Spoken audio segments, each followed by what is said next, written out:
So there are 4 of you? Yeah. 1, 2, 3, 4. Someone's going to introduce. I'm going to just sit here. Thank you very much. All right, thank you. Now listen. Okay, where's everyone else? Okay. We're going to do another microphone quickly. You're going to sit here? Right. Let me just unfortunately, this microphone is not working. So you need to use these handheld microphones. I think you just turn them on. That's on, all right?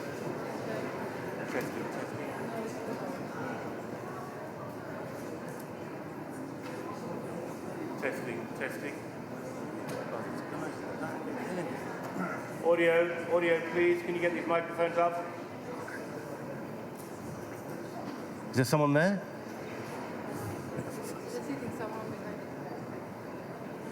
Have they gone? Okay, just hold that for a second. Sorry. Thank you. But anyway, sorry. So those were trying to keep just a little distance apart.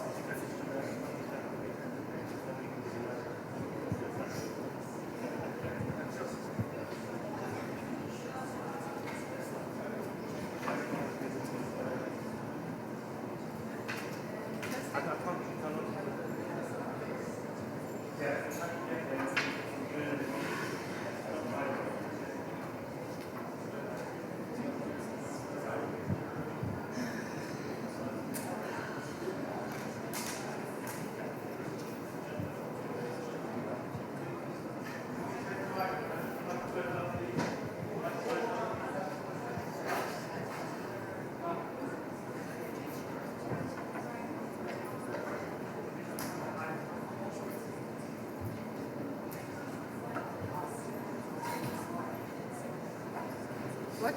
Still not working? The 5 minutes is over. Hello. Yes, this is definitely working. That's definitely working. Yeah, it is. We'll give you... Jacob? No, there's one at the other end. There's 2 microphones, aren't there? So you 2 should have... Oh. Hello? Yeah. Just wait for a cue.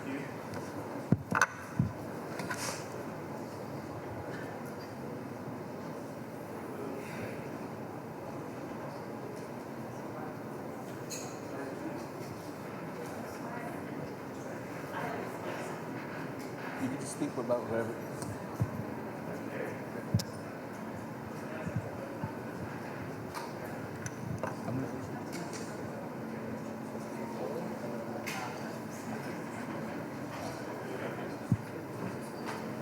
So introduce yourself and then make this. I'm gonna open it up. 10 seconds, you happy to go?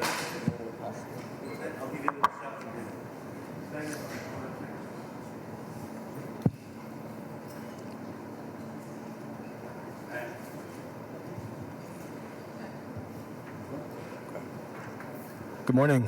Good morning, everyone. Skugser maskam akimarati at Anian Abchugi Koho Hetbaya, Bakap Hetbaya, Jacob Johns. We are a collective of Indigenous wisdom keepers and activists from around the world. We've been working together as a collective for the past 2 years. We are an international delegation, one that comes together to co-create contemporary climate policy that responds to the negotiating tracks of the UNFCCC. Our collective is called A Wisdom Keepers Delegation. We've been working diligently for the past 2 years to come together every week across the language barriers, across time zones, to put our minds together and think about what type of a life we're going to leave for our children. This moment in time is one that has been prophesized by all of our traditions. And we recognize this moment in time as the time of turning, a time of renewal, and also a time of destruction. This time has been prophesized by many traditions around the world, and we are actively coming together to co-create ways that we can address these systems and the systematic failures of oppressive colonial systems, and also respond to the environmental degradation that has been brought forth to the world by colonization. We are a Wisdom Keepers delegation. My name is Jacob Johns. I am one of the organizers from a Wisdom Keepers delegation. I am Akimar Autumn and Hopi. I am from the Gila River Indian community in Arizona and also the Hopi tribe in northern Arizona. I'm a community-supported organizer. I've been doing community-supported organizing for the past 7 years, ever since Trump was first elected. Ooh. And it's been a wild ride, but as we as activists come to find obstacles domestically over and over and over again, it makes sense for us to step outside of our domestic perspectives and really try to engage the world as humanity. And so this effort for us to come together and find ways that we can distill our indigenous wisdom and find ways that we can build consensus around what the best steps would be for government officials from different governments around the world. It's a very, very important work that we've been doing. We've been born out of prayer. We come together to pray at different places around the world for the past couple of years. And we realize that we must do more than just pray. We must do more than just send thoughts and prayers. We must actively get out into the world and find ways that we can engage and distill our ancient indigenous wisdom into contemporary climate policy so that we can set guidelines for heads of state here underneath the umbrella of the UNFCCC. I'm an American citizen, and as we look towards the results of the last election, the world itself seems scary and dangerous, and it gives us a lot of fear. We are at a point in time where ecosystems are collapsing, and this impending climate collapse is definitely on its way. And we understand that things are being destroyed and will continue to get worse.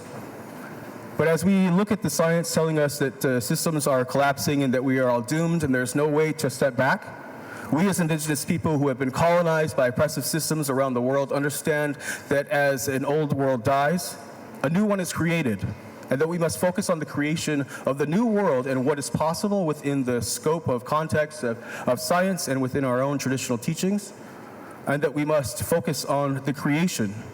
Within inside of the destruction lies the seed of creation, and we must plant that seed and cherish it and let it grow.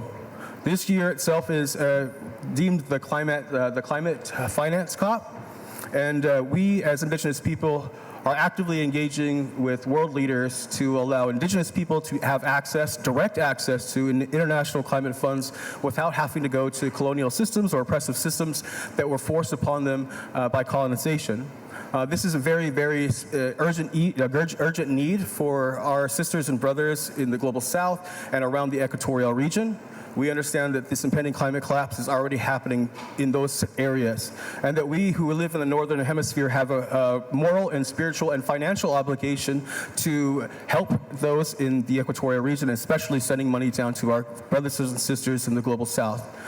This is a big lift for us. We understand that we as indigenous people are recognized as having our own Bill of Rights, but we don't have access as human beings to direct climate finance that can help us mitigate and adapt, and more importantly, help us to overcome and prepare for what's coming next. We are here together in collaboration and in solidarity, and I would like to pass to our organizers, Aya. Assalamu alaikum. My name is Aya. I'm one of the co-organizers. I'm from Egypt and Palestine. And so as we gather here to commence COP29, I want us to take a moment to remember the Palestinian people who have been facing 1 year of genocide, 1 year of starvation, 1 year of displacement, 1 year of complete dehumanization. So taking this time to remember them, and to remember all indigenous people across the world who are currently fighting for their territories, for their bodies, for their lands and their families. And it's important to note that bringing Palestine in these spaces, not separate from the climate crisis, because we are witnessing the same parasitic worldview of extraction and separation, of accumulation and expansionism, whether it's for economies or our lands. So taking the moment to remember the Palestinian people. Also, when it comes to climate finance, this is the year of climate finance, and for some reason we're scavenging for saying billions, yet billions are released on a whim for Israel. With no accountability, with no process. We come here from all around the world to gather just to agree on a number. And we've been in this process for years to agree on a loss and damage fund. So let us hope that this COP is going to be one that finances regeneration, finances life, and may our legacy not be one that finances destruction. And so when we call for climate finance here, we're calling for the numbers in trillions. We're calling for climate finance that is not debt-based, that does not further exacerbate debt for the Global South. If anything, we even want climate finance in the form of debt cancellations for the Global South. So it's really crucial because the 100 billion pledge that came and that has even failed last year, 63% of it was loan-based. So it's very critical that we stand by the demands, which is public finance, grant-based, and this is what we're calling for here as an Indigenous delegation. And as Jacob mentioned, direct access to Indigenous peoples and youth. The Green Climate Fund, 3 years for people to get approval sometimes. Endless red tape. So what type of climate finance are we really putting on the table? So we're really at a pivotal moment. And it's important also to note that it's not just climate change. We really need to rethink our whole economy. We need to rethink growth. This green growth narrative is a fairy tale. There's no such thing. We need to start to descale industries that are harmful. That's how we can finance this. So we call for post-growth thinking, and moreover, this is a very important moment, and generations to come will be impacted by the decisions we make here. So let's really, really work so hard in these days together. And I hope that we honor our commitments to the 7 generations to come. Thank you. Thank you, Aya. My name is Jeff Ferguson. I'm a Spokane tribal member. I have just as much Kalispel blood. I have Nez Perce Iroquois descendancy as well. I'm an American citizen. I'm here to represent the interior Salish tribes of the United States. Our ancestral homelands are Columbia Plateau tribes. Building off what the foundation that these two have already established for us as a Wisdom Keepers delegation. Until we prepare to live in reciprocity with Mother Earth, the price we must prepare to pay is the lives of our children and our children's children. We no longer have time to waste on false solutions. Every false solution has an opportunity cost, and that cost is another lost generation and the lost opportunity to prepare for a clean, healthy, sustainable future. Even a 2-degree world is not a world we want to leave our children. Every cent and every moment wasted are investments in our own demise. When we think about Indigenous communities around the world, we think about my homelands, my ancestors. We lived in reciprocity with Mother Earth and thrived for over 10,000 years. We didn't begin to feel the effects of colonization for about 160 or 170 years ago. It was until then that we lived in with pristine waterways and pristine forests. We fished salmon that weighed as much as 110 pounds from the Spokane River. Those water quality standards, those water qualities have been in danger for over 100 years now. But that means we have hope. That means we only have about 100 years to repair. We don't have thousands and thousands of years of damage to repair. We don't have to stop everything all at once. We can slow it down gradually as the innovations and the technology catches up to where we can repair the damage that we've done. But we need to learn, we need to lean into our ancestral teachings and our Indigenous ways, because Indigenous communities around the world have thrived in those locations for thousands and thousands of years. We must be prepared to give back if we're going to take from Mother Earth. With that, I hold my hands to you for being here. Lemnesh. I'll pass it to Grandmother Helen. Hello, everyone. I'm Grandmother Helen. I'm a guardian of Arctic ancestral wisdom. I come from the north of Sweden, and I represent Sápmi and 3 other minority people in the north. And when we look at the climate, the climate is a reflection of humanity. If we look inside ourselves, how is humanity feeling today? How is we walking? How is we taking responsibility? Are we respecting what's happening in the world? We are not. We are not listening. It's time to listen. And when I say it's time to listen, I mean beyond the words. We need to find another dialogue. We need to find a dialogue that we are connected to the regional structure of the land, of the planet, that has been holding us since century back.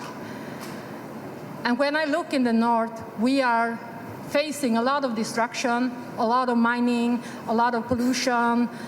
And what is important today is how can we bring hope for the future generation?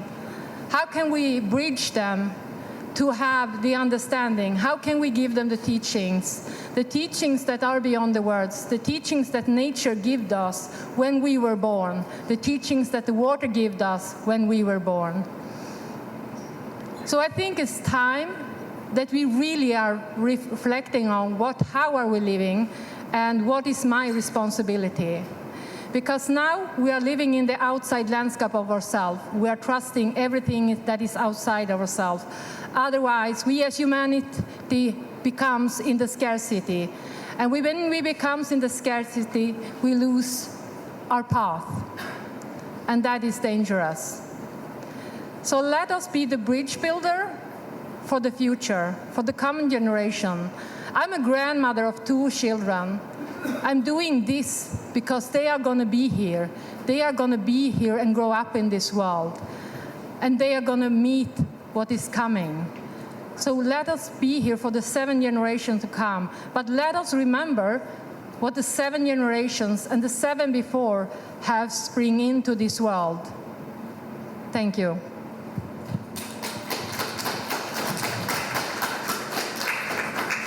Yes, thank you so much for our delegation. You know, we are here at the climate finance COP, right? We understand that what we need is money. And what world governments are talking about are in the billions. We're talking about sending billions, and they're hesitant to send billions down to the global south. You know, the U.S. itself, I can speak, doesn't want to pay their fair share of climate reparations of their historical obligation to the rest of the world. And we as American citizens call on the American government to provide $446 billion a year to the Global South in climate reparations and for adaptation and mitigation, and to have these funds be directly accessed as grants and not as predatory loans. But as the world talks about funding climate finance, we are still discussing billions.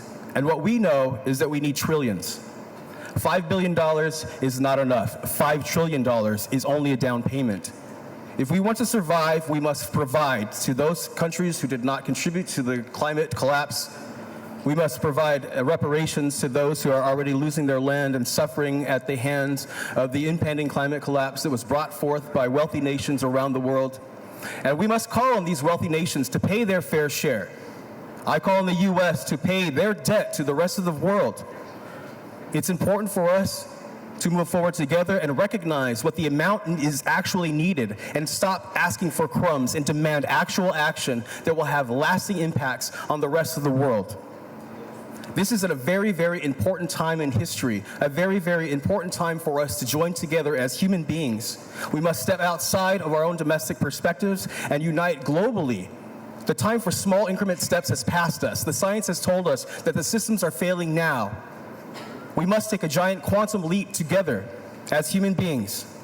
So we call on the rest of the world to join hands with your sisters and your brothers who are fighting for the same thing that you are fighting for, so that we can be one voice and shift the world to the better. Those who have come before us will think of this point in time as the end, and those who will come after us will think of this moment in time as the beginning. We must realize that as the old world dies, a new one is created, and that we must focus on that creation process as being our defining reason for being here in these spaces. But we call on you not just to send thoughts and prayers, but to take hands with each other and take strong, bold actions to force our world governments to contribute what they need to in order to prevent us from utter disaster. So I would like to just once again thank our climate defenders here who have come from around the world, fighting all kinds of visa issues, fighting all kinds of time lags and jet lags, and overcoming all of the language barriers so that we can come together here and try to have an impact on these negotiations. We know that we have the universe on our side, and we know that the future is waiting for us. This new world that we talk about has already been created, and it is waiting for us to realize it. We must walk gracefully into this new world together as human beings, not as separate nation states, but as humanity itself. And we are humanity, and you must remember that you are us and we are you. I would like to open up the floor for a quick Q&A. We have about 7 minutes. So if you have a question, please stand up so that we can get you. Please stand up.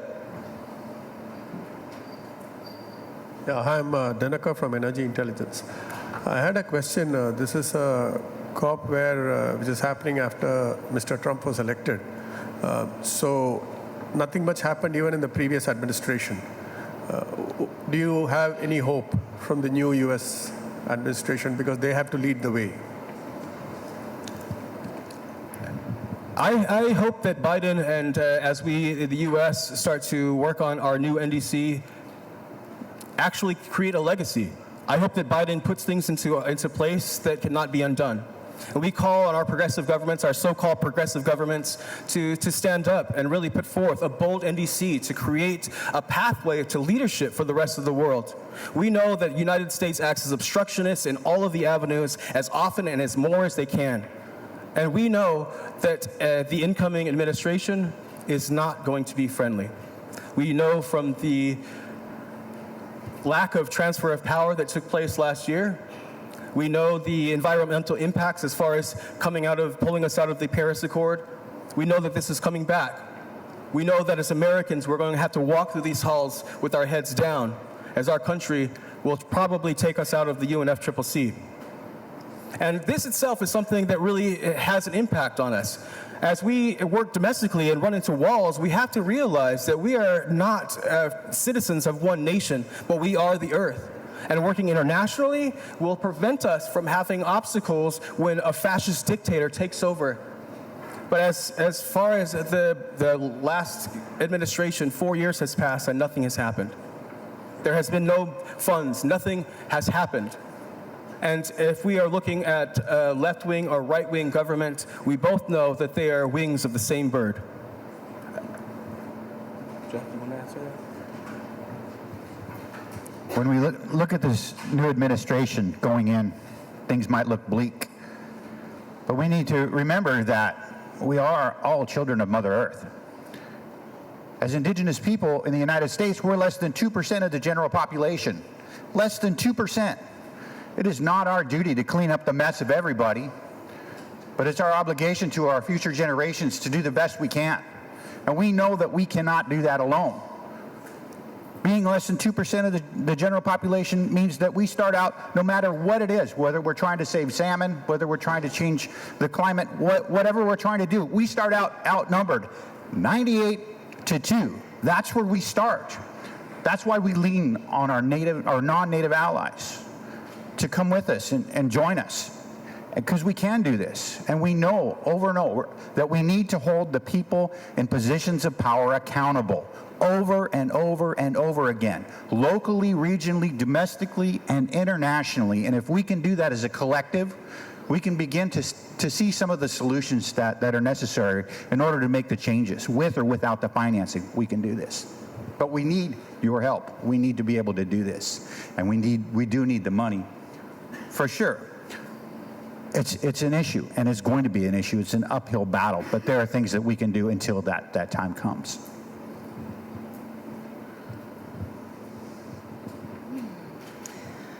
I just want you to remember that you all have an ancestral lineage. You all have a lineage you come from. And being born to this world, it is a responsibility. It's a responsibility to respect and to have your own integrity, your own intuition. That is what we are learned in the North. Because we come from a part of the world where we are facing the climate change very, very much of the Arctic Circle. But I think that we can't do this without you, because all of you have a unique frequency. All of you have a reason to be here. Everyone has a meaning, everyone has a purpose on this lifetime. And just to please see yourself, and please look inside of what is emerging. What do you feel? Well, how is this affecting, both inside of you, but also globally? It's time that we support each other as a big, big family all over the world. Thank you.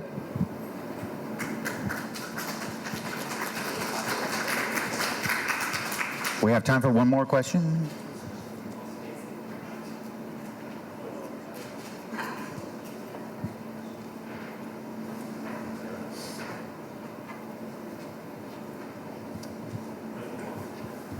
One minute.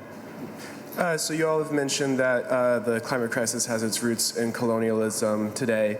And I was wondering if you all could speak to how we can resist this new form of green colonialism, whether it's hydroelectric dams in the Sami area or Israel's mentions of greening the desert in Palestine. How can we incorporate this indigenous knowledge moving forward so that we don't perpetuate these same systems of injustice?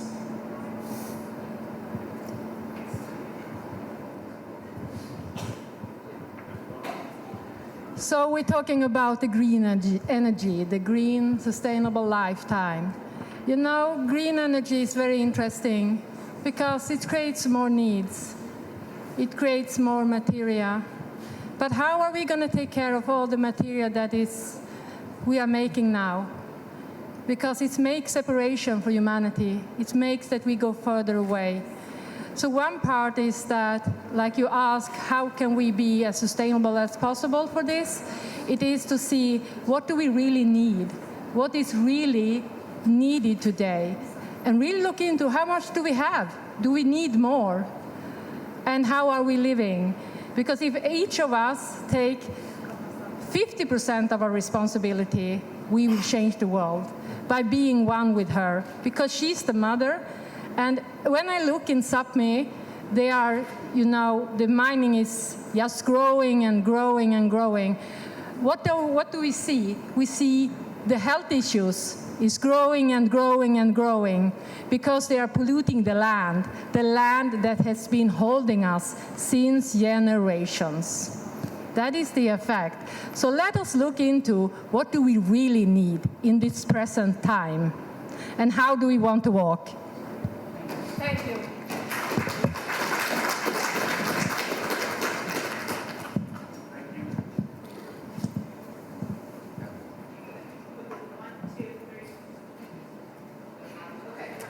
Thank you very much. Thank you, ladies and gentlemen. Should be no water in here. There should be no water in here. Really? Yeah.